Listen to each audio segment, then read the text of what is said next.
So today I prepared a short story that I would like to read, and this short story means a lot because this was the first one that was officially published in a literary magazine, which was one of my biggest dreams.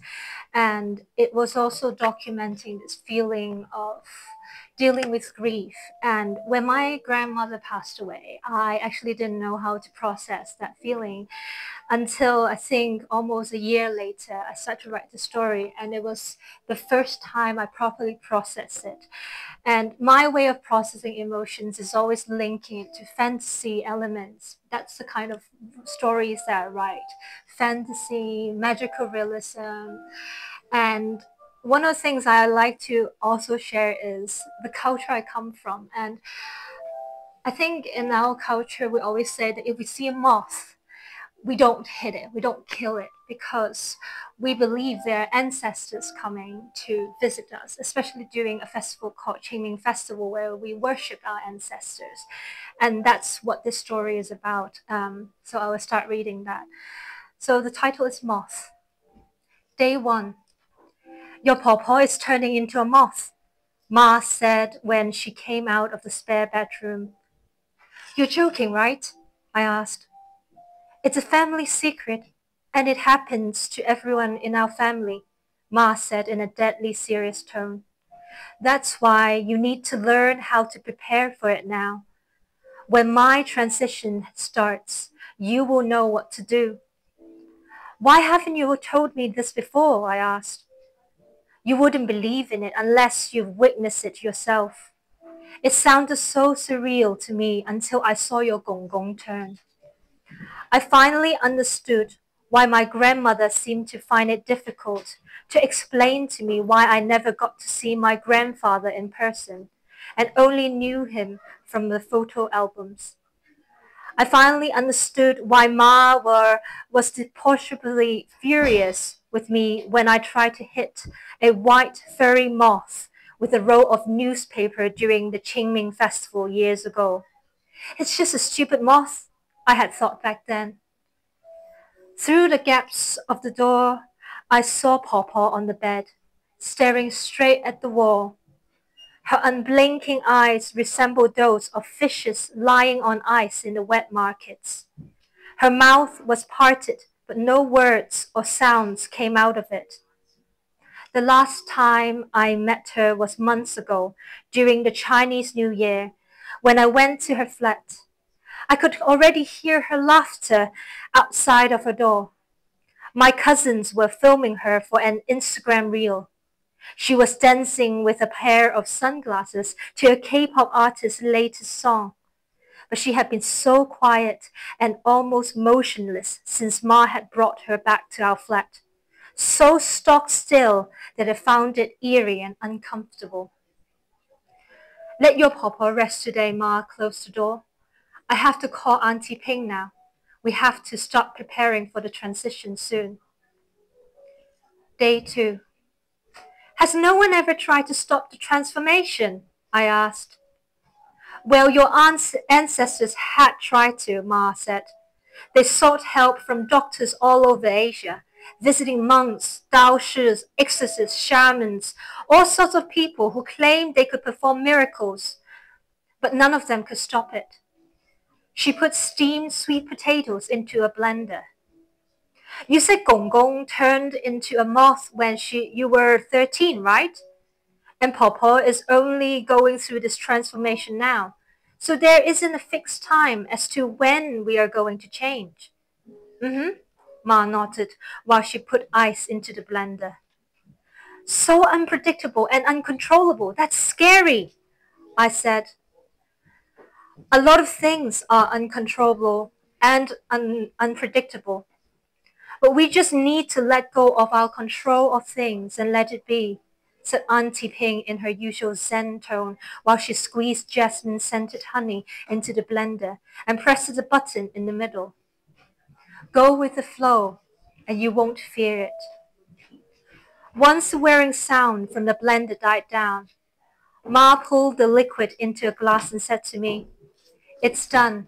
As simple as that. That's all she will eat, I asked. The results from my Google search of what do moths eat the previous night also contained cloth, cotton, wool, fur, and worst of all, bird droppings. Ugh, I couldn't imagine myself consuming any of those things listed.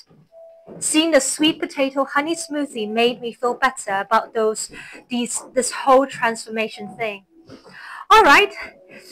Auntie Ping took the straw Ma had given to her and dropped it in the glass. I almost forgot about this. This is very important, Ma said. She won't be able to eat without this. You have to wait till she grows a proboscis. What now? I asked. A proboscis. You should revise your biology, Ma said. I don't think we learned that in biology. Upon unlocking the door to the spare bedroom, a musty smell of damp cloths rushed through my nostrils. Under the dim light, I saw little white dots on the duvet and on the floor around where Papa slept. When Ma pulled the curtains open to let the sunlight in, I yelped, for the white little spots turned out to be human teeth. Oh God, what happened? I asked. It's part of the transformation, said Ma in a matter-of-fact tone. It's part of it. This looks... I didn't dare to say the word disgusting out loud. Ma, it's time to eat, Auntie Ping tapped on Papa's shoulder. The moment Papa rolled over, my shoulder jumped a bit like a hiccup. Her cheeks had sunken too drastically that her cheekbones were much more pronounced than usual, giving her very sharp edge. Her lips sagged, corners of her mouth drooping. The distance between her nose and chin was reduced. A bit of dark hair sprouted underneath her nose, and on her chin as if she was starting to grow a beard. Without her teeth, her face had partially collapsed. Auntie Ping helped Pawpaw to sit up from the bed, and Ma held the glass of potato smoothie closer to her. Pawpaw leaned in and opened her mouth, revealing only pinkish gums within and nothing else. She wrapped her lips around the straw, and then sucked greedily at the drink. Slowly, Ma, murmured. The hair on my arm stood up like meerkats on the lookout for danger. It occurred to me how all my skincare routines and the money I spent on products to keep my cheeks firm and bouncy would go to waste in one night. Day 3. Help me with taking your Pawpaw's measurements. Ma yanked me out of bed in the early morning. We need to get the cloak done as soon as possible. Cloak? What cloak? I asked. I went to the living room and saw cut-out pieces of velvet fabric lying across the floor. The black velvet fabric, which would be the outer layer of the cloak, had white and light brown stripes at the bottom. Ma said the inner layer of the cloak would be made from a bright yellow velvet fabric, which had dark brown stripes across it. Why are we making a cloak? I asked. It will be part of her new form, her wings, said Ma, while she searched for the measurement tape. That's why we have to make sure it fits perfectly. When we entered the room, Pawpaw had already woken up, sitting quietly on her bed and gazing blankly at the wall. How are you feeling, Ma? Ma said, knowing she would not receive a response. We're going to measure you now for the cloak. You will love the cloak when you see it. Ping traveled all the way to Ganya to find the fabric. The fabric is well known for its durability, could last 300 years and not tear easily. It took some time for Pawpaw to get off bed. As she stood up, I was shocked at how scrawny her limbs appeared. There was almost no trace of fat, slim and black, the same color as the chicken Ma had made, which was forgotten and overcooked in the oven.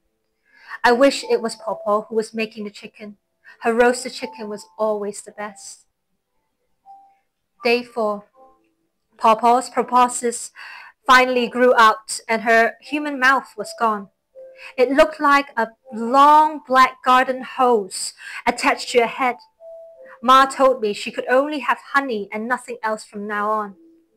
To be exact, nectar from fresh flowers. Those processed honey can no longer satisfy her, Ma said before heading out to the flower shop nearby. She came back with a huge bouquet of mixed flowers and picked a few from it for Papa's breakfast. I watched Papa's proboscis unfurled and extended. The needle tip sank into the center of the flowers to take in the sweetness in them and then curled to retract when she had sucked them dry. Her skin looked glossy the moment she was done. Her eyes also twinkled, bright and alert, and that was when I realized they looked larger and darker than normal.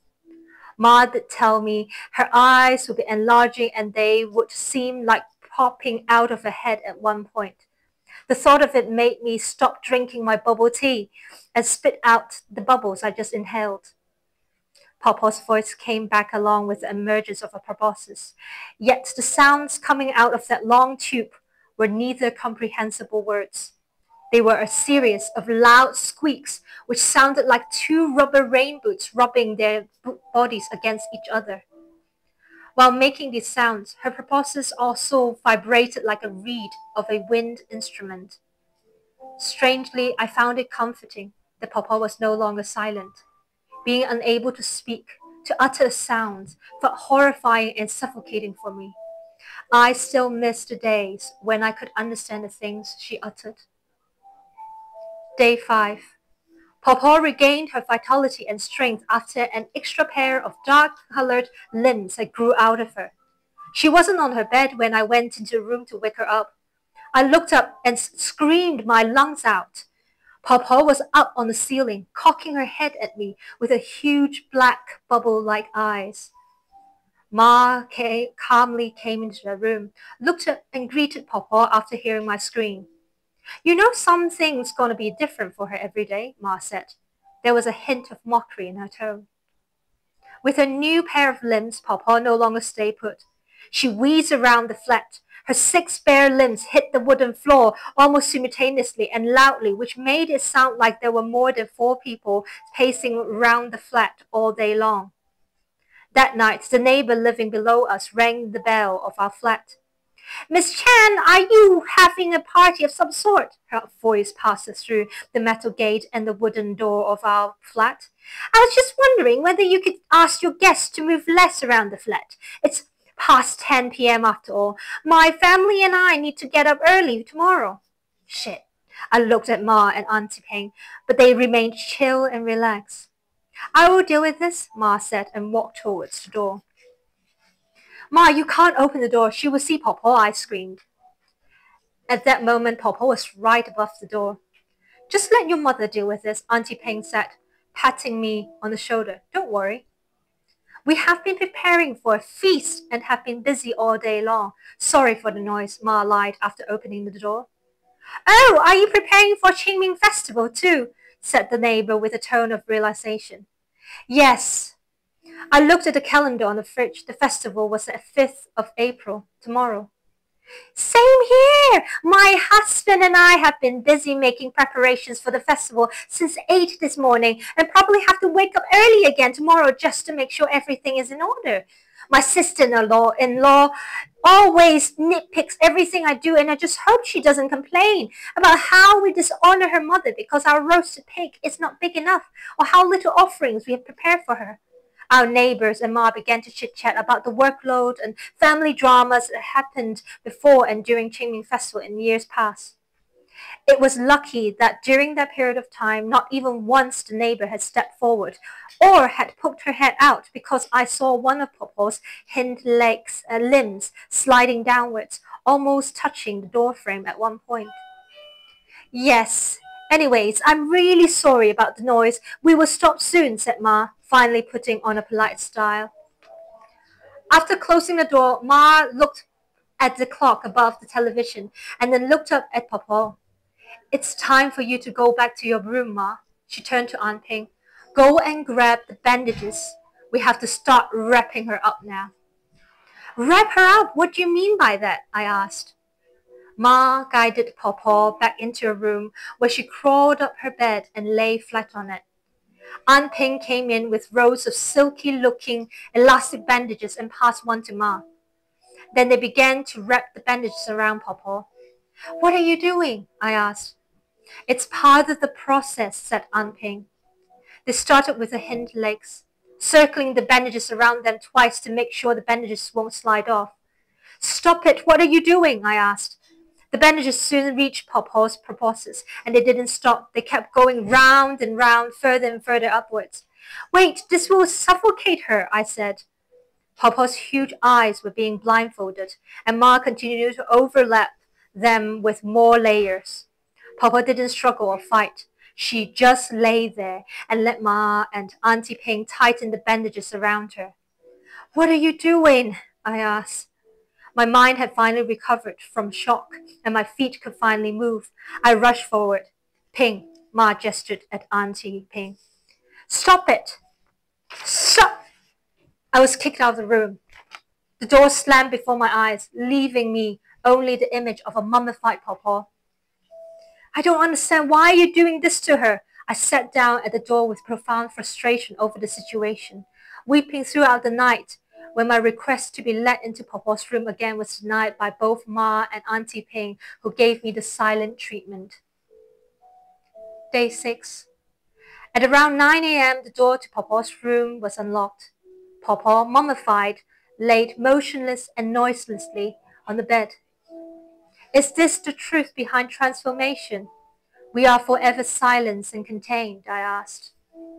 Be patient and wait till tonight. The transition hasn't been completed yet, Ma said with an annoyed tone. Now come and help me to prepare the feast for your relatives. Our relatives are coming. Those who have once witnessed the transition knew they have to come on this day, Auntie Ping said. It's always on the 6th day that everyone comes to celebrate the reunion. Celebrate the reunion? What reunion? I asked. You see, said Auntie Ping, her tone filled with anticipation. In the evening, relatives have gathered at our house. Everyone was around the dining table, feasting, chatting happily, and clinking glasses. I couldn't stand the joyous atmosphere, so I spent most of the time hiding in Pawpaw's room, where a woody smell containing a hint of spice and floral note had filled up the air. Aunt Ping had set up a tiny wooden altar before the bed, with a huge framed black and white portrait of Pawpaw in the middle. 3 thick joss sticks were placed in 2 ceramic pots on each side of the portrait. They were mostly half-burned. A few hours later, most of the joss sticks had burned off, and people in the flat started to enter Pawpaw's bedroom.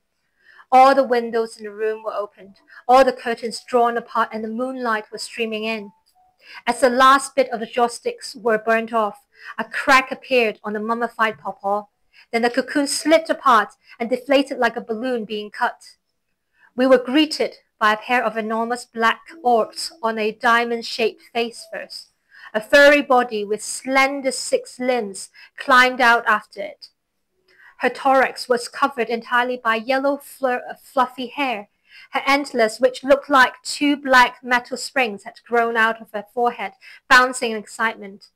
A huge elongated bum, yellow and black striped abdominal, was glossy and sparkled as she wiggled off the silk bandages that clung to her. After Ma and Auntie Ping plagued the cloak that they had made on her, she lifted her head and released a proud, loud, and long squeak under the ray of the moonlight. I can see them! They are coming! Someone shouted excitedly and pointed at the night sky. There were tiny white dots appearing, which I thought were stars at first, but gradually they evolved into something else, a flock of moths. They were all sparkling under the moonlight, and as they came through the window, they circled Pawpaw until she was not visible, as if she was caught up in a tornado. What's going on? I asked. Just wait, said Ma. When the tornado had dispersed, Pawpaw was gone. Where's Pawpaw? I dashed to the position where Pawpaw once stood. I don't understand. I kneeled down on the floor, frustrated. I know, look. Ma tapped me on the shoulder. She's right there. I heard a familiar squeak and felt a tickle on my left arm. The moment I looked down, I saw her. There she was, a tiny little being. Her metal spring-like antlers danced, her yellow and black patterned wings flapped. Her dark and thin limbs crawled across the back of my left hand towards the curl of my index finger. When she finally reached there, She started to wiggle her abdominal like how she used to dance when my cousins made Instagram reels of her. And there was a face on the thorax, the face she had had when she had been human. Look who has joined us. This should be your first official meeting with him. I looked up and saw a white, fluffy moth appearing on Auntie Pink's shoulder, which later flew down and joined Pawpaw on the back of my hand. The two moths closed into one another and pressed their foreheads against one another, letting their antlers entwine. I realized they had never left us. The end. Thank you.